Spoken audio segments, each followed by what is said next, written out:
Акула ең жыртқыш балықтардың бірі. Алайда сіз акулалар ештеңеден қорықпайды деп ойласаңыз қателесесіз.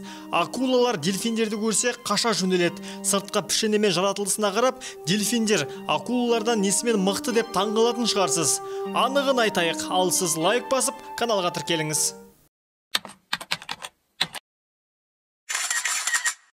Дельфиндер табиғаттың айрықша әрі таңғажайып жаратылысы. Бұл сүтқоректілер гидросферадағы ең бейбіт тіршілік иесі екен. Олардың ештеңеге зияны жоқ, бірақ қауіп төнсе, дельфиннен асқан қамқор жануар жоқ.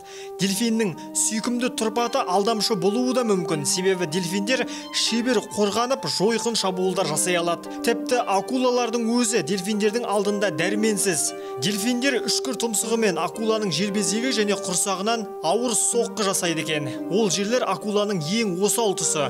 Дүрсін жасалған соққылардан ірі акулалардың өзі өліп кетуі әбден мүмкін. Мына видеодан 4 дельфин Харди Джонс атты дайверді балғабас акуладан қорғап жатқанын көруге болады.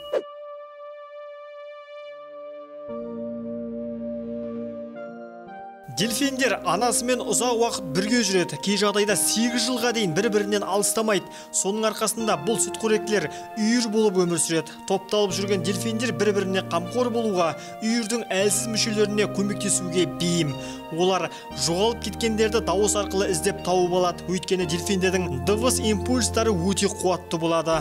Дельфиндердің есте сақтау қабілеттері де мықты. Кей түрі 60 сөзді ажырата алады. Олардың жады 20 жыл бұрын көріскен дельфинді де ажырата алады екен. Дельфиндер тіршілік эволюциясында сан түрлі түр өзгерістен өткен. Олардың қалыптасуына қатысты алуан түрлі теория бар. Мысалы, бірінде дельфиндер 4 аяқты жорғалаушы болған деседі және миллиондаған жылдан кейін әлі талай физиологиялық өзгеріске ұшырауы мүмкін деседі. Қалай болғанда да дельфиндер бейқам әрі бейбіт жаратылыс болып қала бермек. Достар, видео ұнаса лайк басып, каналға тіркелуді ұмытпаңыздар.